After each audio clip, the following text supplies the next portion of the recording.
Tonight, breaking news just moments ago, the suspect charged in Charlie Kirk's murder in court for the first time. The image is coming in tonight. Tyler Robinson, formerly charged with aggravated murder, appearing to nod his head at times. Authorities informing him they will seek the death penalty. And tonight, for the first time, we hear what prosecutors say the suspect's mother noticed, what she said to his father. And authorities tonight revealing the text messages the suspect allegedly sent to his roommate. The suspect allegedly saying, "I had hoped to keep this secret until the day I die." And what he allegedly said when asked by his family and by that roommate why he did it. Also breaking tonight, CEO murder suspect Luigi Mangione in shackles in court. And tonight, the judge dismissing a top charge, linking the killing to terrorism. What the judge is now saying and where this case now stands tonight.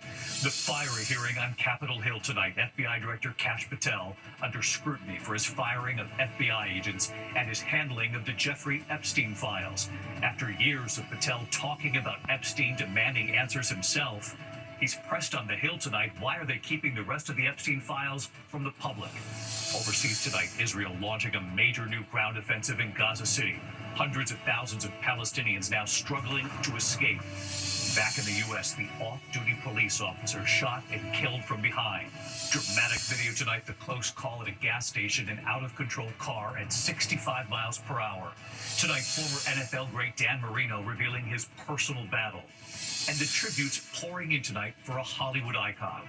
Actor and director Robert Redford has died. What's the matter with you? I can't swim! From Butch Cassidy and the Sundance Kid to The Sting, with Barbra Streisand and The Way We Were, to the baseball classic The Natural. Tonight, Robert Redford, in his own words here, when he once told our Charlie Gibson about fame, the movies, the critics, but for Redford, what mattered most.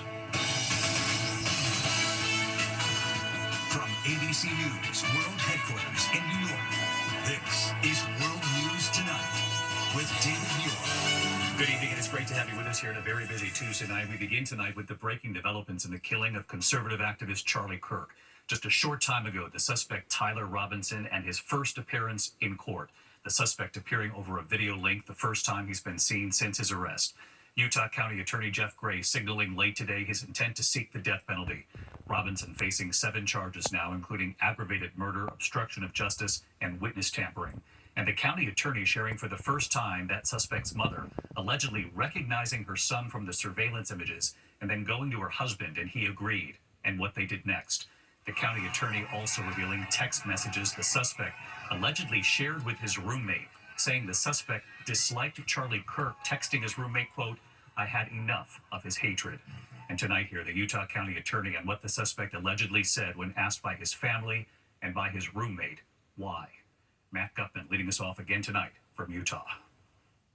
Tonight, the man accused of gunning down conservative activist Charlie Kirk in front of hundreds of people, appearing before a judge for the first time, now charged with 7 counts, including aggravated murder. State of Utah versus Tyler James Robinson. Could you state your name? Tyler James Robinson. The 22-year-old appearing to listen intently, nodding slightly, as prosecutors said they would be seeking the death penalty. We did file just recently, within the last few minutes, a notice of intent to seek the death penalty. Earlier today, County Attorney Jeff Gray outlining the case against Robinson, including video and DNA evidence. DNA consistent with Robinson was found on the rifle's trigger. He described Robinson's appearance in those widely circulated photos, the black cap, shades, t-shirt with an eagle and an American flag. Millions saw those images. One of them was the suspect's own mother. Robinson's mother saw the photo of the shooter in the news and thought the shooter looked like her son. Robinson's mother expressed concern to her husband that the suspect shooter looked like Robinson. Robinson's father agreed. And prosecutors say that father got his son on the phone. Robinson's parents were able to convince him to meet at their home. As they discussed the situation, Robinson implied that he was the shooter and stated that he couldn't go to jail and just wanted to end it. When asked why he did it, Robinson explained there is too much evil and the guy, referring to Charlie Kirk, spreads too much hate. Prosecutors say Robinson's parents convinced him to turn himself in, and his mother later describing a change in her son. Over the last year or so, Robinson had become more political and had started to lean more to the left. becoming more pro-gay and trans rights oriented. She stated that Robinson began to date his roommate, a biological male who was transitioning genders. This resulted in several discussions with family members, but especially between Robinson and his father, who have very different political views. And prosecutors say that in the hours after the assassination, Robinson texted that roommate a note. The roommate received a text message from Robinson which said, "Drop what you're doing. Look under my keyboard." The roommate looked under the keyboard and found a note that stated, quote, "I had the opportunity to take out Charlie Kirk, and I'm going to take it." Prosecutors say that at first the roommate thought Robinson was joking, but Robinson insisting he wasn't. To be honest, I had hoped to keep this secret till I died of old age. I am sorry to involve you. Roommate, you weren't the one who did it, right? Robinson, I am. I'm sorry. Roommate, why? Robinson, why did I do it? Roommate, yeah. Robinson, I had enough of his hatred. Some hate can't be negotiated out. And David, the suspect here at this jail is under what's called special watch to ensure that he doesn't harm himself or that others don't harm him. Now, he's had those 7 charges brought against him. Some of them enhanced, said the prosecutor, because he allegedly committed this crime in full view of children. And when I asked the prosecutor whether anyone else was involved, he said he couldn't comment, but the investigation is ongoing, David. Matt Gutman leading us off here again tonight. Matt, thank you. Into the breaking developments now involving CEO murder suspect Luigi Mangione appearing in shackles in court today for the first time in 5 months. And tonight, the judge dismissing a top charge that had linked the killing to terrorism. What the judge is now saying and where this case now stands. Here's Aaron Katersky. Shackled and surrounded by guards, Luigi Mangione entered a New York City courtroom today for the first time in 5 months. He sat stoic in a beige jumpsuit as the judge upended the case against him, tossing out the top charge that accused Mangione of murdering United Healthcare chief Brian Thompson as a crime of terrorism. The judge said there's no evidence Mangione's goal was to intimidate the public, though he said there is evidence the defendant murdered Brian Thompson in a premeditated and calculated execution. Outside court, supporters applauding Mangione's attorneys, though he still faces the possibility of life in prison on the remaining charges, including second-degree murder. He has pleaded not guilty, but prosecutors say this is Mangione, caught on camera, stalking Thompson and shooting him at close range. He has been in custody since his dramatic capture. Prosecutors say a gun, a fake ID, and these writings were found in Mangione's backpack during his arrest at a McDonald's in Altoona, Pennsylvania. "I finally feel confident about what I will do," one entry said. "The target is insurance. It checks every box." The defense said that evidence was obtained improperly, and they're fighting to keep it out.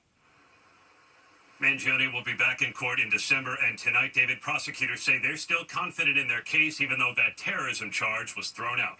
David? Aaron Katersky with us here tonight. Aaron, thank you. Now to the fiery hearing on Capitol Hill. FBI Director Kash Patel under scrutiny today for his firing of FBI agents and over his handling of the Jeffrey Epstein files.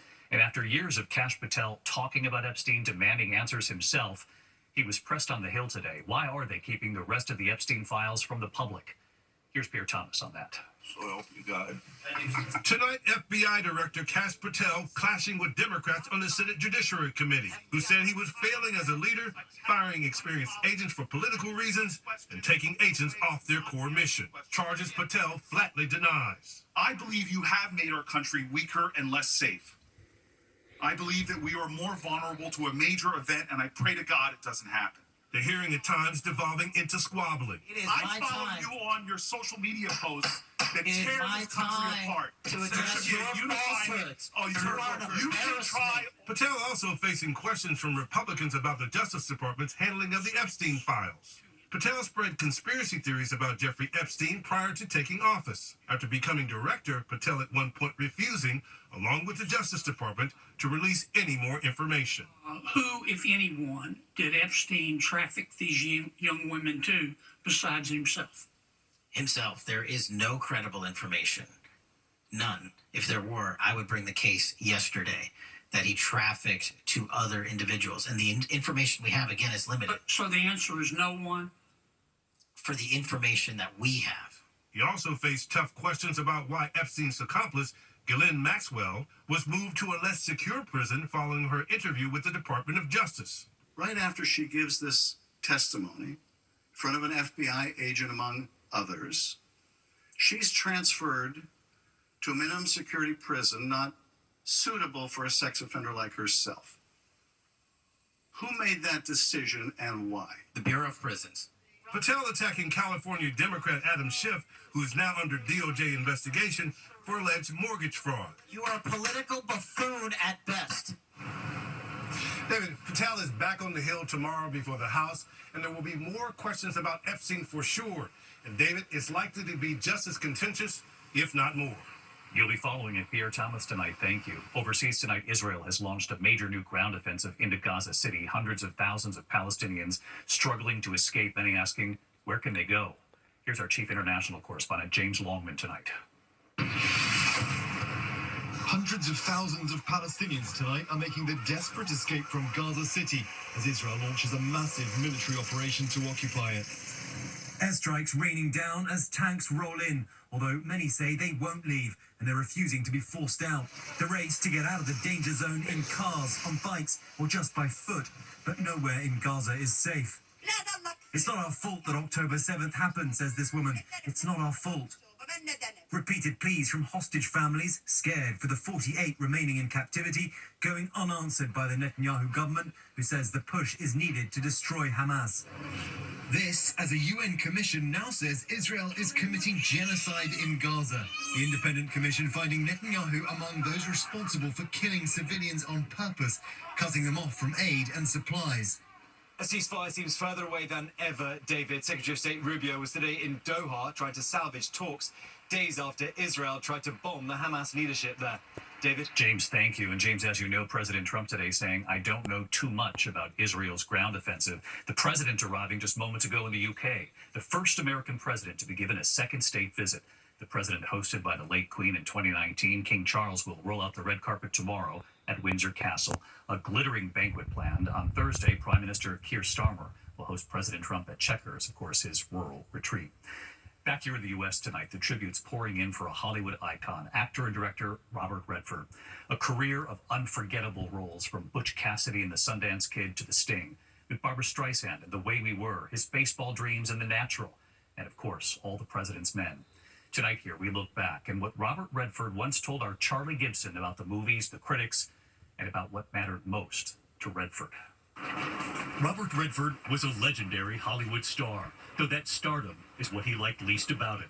An actor, an Oscar-winning director, a man who was passionate about the environment. I'll jump first. No.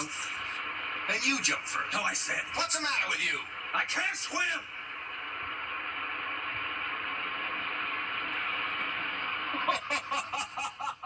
His breakout role, Butch Cassidy, the Sundance Kid, in 1969, opposite Paul Newman. Listen, I don't mean to be a sore loser, but when it's done, if I'm dead, kill him. Love to.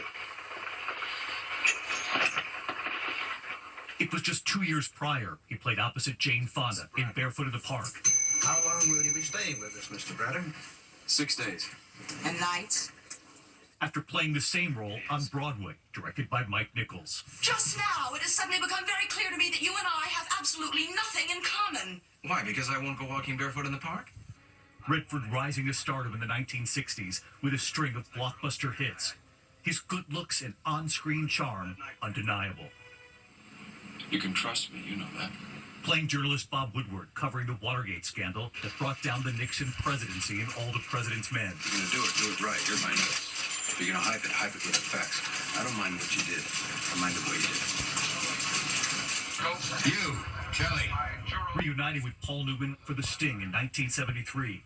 It would be Robert Redford's first and only Oscar nomination for acting. Shaw's been planning to beat your game for months. He's just been waiting for you to cheat him so he can clip you. He would act alongside Hollywood's most sought-after leading women, with Barbra Streisand in The Way We Were. Do you smile all the time? No.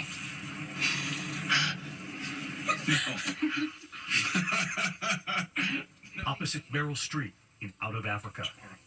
I've paid a price for everything I own. And what is it exactly that's yours? We're not owners here, Karen. We're just passing through. Throughout his career, Redford trying to push the envelope with the projects he chose, frequently talking about the importance of telling stories that matter. What's the story? Who are the characters that embody the story? And more importantly, where's the emotion? You know, if you can get all three pulled together, then you got something to work with. But for me, without story, there's nothing. He turned to directing in his 40s, Ordinary People in 1980, about the grief one family faces, reflecting in some ways his own grief after losing his mother at a young age. When Buck died, it was as if you buried all your love with him, and I don't understand that. Ordinary People would win 4 Oscars, including Best Picture and Best Director for Redford. You know, if anybody had told you a year ago that you would have been ... well, I just didn't think I was going to see this. But I'm no less grateful. A year later, he would found the famed Sundance Institute and later the Sundance Film Festival in Park City, Utah, to support independent filmmaking and to foster new voices in film. He preferred his life on his quiet Utah ranch to a life in Hollywood. We are here to support the filmmakers and to increase diversity, to broaden the envelope if we can, and to hopefully legitimize more independent films' place in the film world in general. Robert Redford died at his home in Utah at the age of 89. And with our own Charlie Gibson, Redford talking about the critics, the public, and arguing what matters most is the quality of your own work. The public will receive you as they will. There's nothing much I can do about that. But work is something I can do something about, so I tend to focus on that. The work will speak for itself one way or another. A profound body of work. As I mentioned, Robert Redford was 89. Tonight, Meryl Streep paying tribute, saying, "One of the lions has passed. Rest in peace, my lovely friend." Barbara Streisand saying he was one of a kind. And Jane Fonda tonight calling him a beautiful person in every way. When we come back here tonight, a lot more news ahead. NFL legend Dan Marino tonight revealing his very personal battle. Also, we have learned an off-duty police officer has been shot and killed from behind in a convenience store. What police are now saying about the suspect, who they say was allegedly the clerk. And then a very close call tonight, an out-of-control car, 65 miles per hour. Where this played out in a moment here. Tonight, an off-duty officer has been shot and killed from behind. Authorities in Volusia County, Florida, outside Orlando, are searching for a motive in the alleged targeted fatal shooting of that officer. Officials tonight releasing this surveillance video they say shows Officer David Jewell, the gunman shooting from behind. That suspect is a clerk at the store. He's now charged with first-degree murder. Tonight, that close call for a customer at a gas station in Brady, Nebraska. He was cleaning his windshield when he spotted that out-of-control car headed right for him, out of the way just in time. Authorities say the car was going at least 65 miles per hour in a 40 zone. They plan to charge that driver. When we come back tonight, former NFL great Dan Marino revealing his personal battle tonight. To the index tonight, legendary Dolphins quarterback Dan Marino revealing he has liver disease. Marino telling People magazine he was diagnosed in a routine checkup years ago. He says his prognosis is getting better and better because he's been doing what the doctors ordered, adjusting diet and working out. When we come back today, a moment we found today, what Robert Redford told Charlie Gibson when Charlie asked, what if somebody said stop right now and allowed Redford to be judged by his work, what he had done so far in his career, and what Redford said. Finally tonight here, one more moment we found with Robert Redford and Charlie Gibson. Robert Redford on his body of work. If somebody had to stop right now, take a look at Redford's work and judge the man, the actor, the director, on what has been produced so far, you'd be relatively satisfied with how that judgment would come down? I would, because I've had the fortune to do a lot of what I wanted to do. In other words, I didn't feel like I had to make films for other people's needs. So I've tried to make films when I've had the chance that were the films I wanted to make, and not just fall into some formula that belonged to somebody else. So in that sense, I've been fortunate, and so I've made those films as best I could, and I feel good about that. Robert Redford on his good fortune. Some movies to watch again. And by the way, a special edition of 2020, Robert Redford, The Life and Legacy of an American Icon. Thursday night, 10 p.m. Eastern on ABC. The next day on Disney Plus and Hulu. I'm David Muir. Good night.